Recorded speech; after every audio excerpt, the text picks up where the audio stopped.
happen, you are surfing on a website and there are various small viruses and adwares.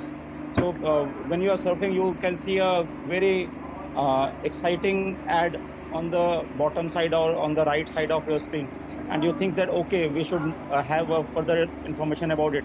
And the moment you click it, your phone is hacked. There are many sites that it's called clickjacking. So by clickjacking, they take you to some other place and they can take the information out of your mobile also.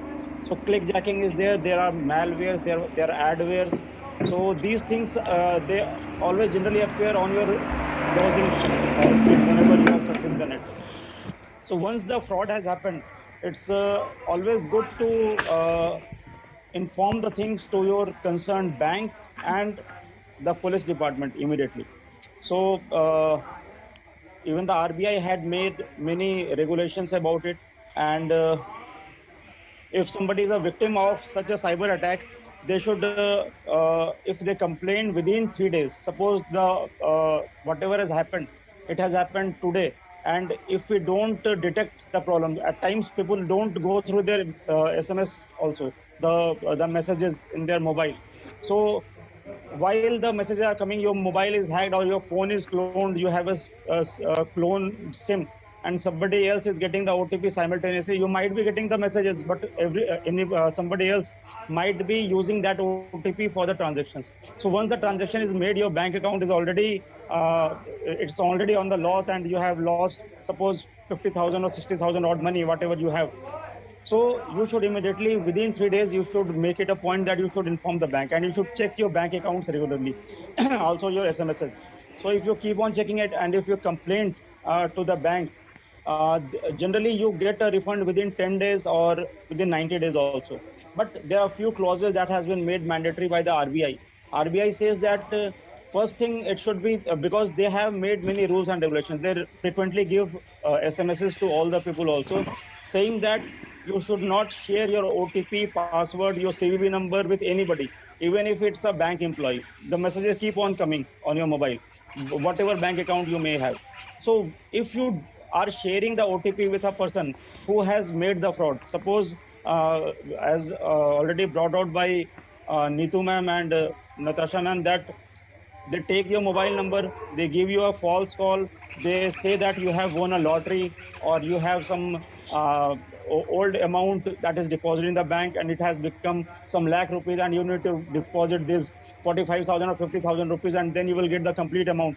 So if these things happen and you are convinced that the person on the other side of the call is a true person, and you share your OTP, you share your password, you share your PIN number. So if you do these things, then it depends on the bank or the RBI whether they will initiate the refund or not.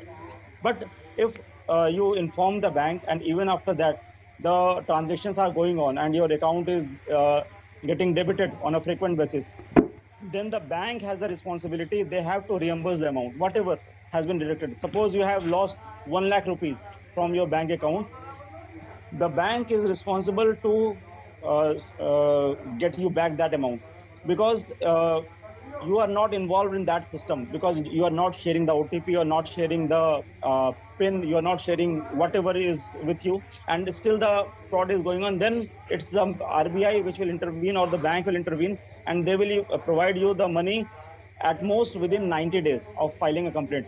But it should be made a point that whenever you meet the bank manager and you lodge the complaint, you should give the complete details as to what transactions have been made.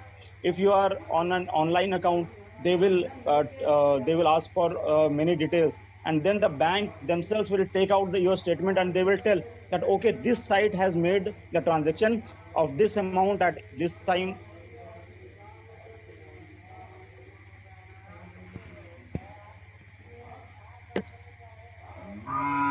with around 70,